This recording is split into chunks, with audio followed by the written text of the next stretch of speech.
আজকের এই মাহফিলে শুনে রাখেন, ছেলে মেয়ে হবে, উপর থেকে পড়ে মানুষ আত্মহত্যা করবে, আত্মহত্যার পরিমাণ বেড়ে যাবে, আত্মহত্যার পরিণাম বেড়ে যাবে, অধিক পরিমাণে লোকের আত্মহত্যা করবে, এই জমিনের ভিতরে ভূমিকম্প বেড়ে যাবে, জায়গায় জায়গায় ভূমির ভিতরে ফাটল ধরবে। আল্লাহ নবী 1445 বছর আগে বলে গেছেন, উম্মত দ্রুত নিজেকে পরিবর্তন করে, উম্মতের মতো উম্মত হন, না হলে যিনি আযাব গজব দিয়ে ধ্বংস করবেন তিনি কে?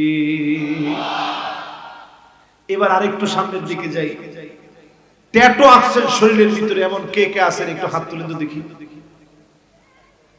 মাশাআল্লাহ, আমার মনটাই ভালো হয়ে গেছে। একজনও নাই কারো শরীরে ট্যাটু নাই তো? এই ট্যাটু যারা আঁকছেন এটা হারাম, স্বপ্ন দোষ হইলে আপনার গোসল হয় না, স্কিন ডিজিজ হবে আপনার শরীরে, ক্যান্সার পর্যন্ত হতে পারে, এটা আমার কথা না। গুগলে আপনারা সার্চ করে দেখবেন, আপনি অবাক হয়ে যাবেন যে ট্যাটু কতগুলো ক্ষতির কারণ হতে পারে। ট্যাটুর কারণে মানুষ অন্ধ পর্যন্ত হয়ে যেতে পারে, বুড়ো প্লাকের কারণে অন্ধ হয়ে যেতে পারে। আজকে আমার দেশে বুড়ো প্লাক করে না এরকম মেয়ে খুঁজে পাওয়াই যায়। আমার ঠিক এদিক থেকে শুরু হয়ে ওই দিক পর্যন্ত গেল কেন? সব এক লগে কোন ঠিক নেই। টাকাটা কেনা দেয় কি কামটা কি আমনে? এই যে বেডি করে টেয়ারা দিলে, আইলাইনার, আই শ্যাডোর, আইল্যাশ, এক চোখের ভিতরে যদি এতগুলা লাগায় চোখটা ঠিক থাকবে কেমন? এরপরে মাস্কারা ওগুলো আছে, আর কি কি আছে ভাইজান একটু নাম লিখ কত দিন। ও যারা বিয়ে করে নেয় তো আরো বেশি অভিজ্ঞতা তো এখন, এরা এখন থেকে লিস্ট করে রাখছে যে আইলাইনার, আই শ্যাডোর, আইল্যাশ, মাস্কারা, তারপরে চাণক্য, মাণিক্য, গণ, বাণিজ্য, লবণ, মন, বেনুবিনা, কঙ্কন, কণিকা, কল্যাণ, সহিত গুণী, স্তনগণ, পূর্ণবিনী, আপন, লাবণ্যবাণী, চিক্ষণ, নিক্ষণ, তীর, কফিনী, বনুগুণ, গগন বিনা, পণ্যবান, কোন জায়গায় কোনটা লাগাইতে সব লাগাই। বিডি করে যদি এত কিছু লাগা মানুষের সামনে যদি প্রদর্শন করে, এই নারী ভালো থাকবে কেন? কথা বলে। বেশি দূরে যাওয়া লাগবে না, আমার এই পবিত্র জায়গার মধ্যে বসে এখন কথা বলি। এই রাস্তা দিয়ে যদি 30 বছর আগে একটা ছেলে আর একটা মেয়ে হাত ধরাধরি করে যদি হাইটা যাইতো, জুতার বাড়ি কোন জায়গায় পড়তো? একজনে গালে কইছেন, আমি গালো নাই কইলাম, আমি একটা হুজুর মানুষ, গালে কেমনে? গালে নাই কইলাম, জুতার বাড়ি দিল তো নাকি?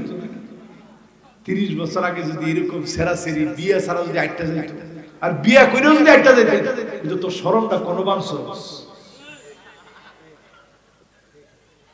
আর এমন সময় চলে আসছে এখন, ইয়াতাসাফাতু ফিত তরিক তাসাফুনাল হামির। আল্লাহর নবী বলে গেছেন, এমন সময় আসবে পশুর মতো নির্লজ্জ বেহা হয়ে যাবে। আমার মনে হয় পশুরও কিছু শরম আছে, অধিকাংশ মানুষের এমন শরমটুকু নাই, ঠিক কিনা বলে? লেজ দিয়া পারলে পশু তার লজ্জাস্থান ঢেকে রাখে, এমন নির্লজ্জ বেহা কিছু মানুষ আছে, লজ্জাস্থান দেখাতে পারলেই সেটাকে আধুনিকতা মনে করে, ঠিক কিনা বলে? স্লোগান বানাইছে, আমি নারী সব করতে পারি। কি কি করতে পারে নারীরা সারা দুনিয়ারে দেখাইতেছে। গোটা দুনিয়াতে নারীকে পণ্য বানানো হচ্ছে, ট্রান্সজেন্ডার নারীদের ইজ্জত আরো নষ্ট করে দিবে, ঠিক কিনা বলে?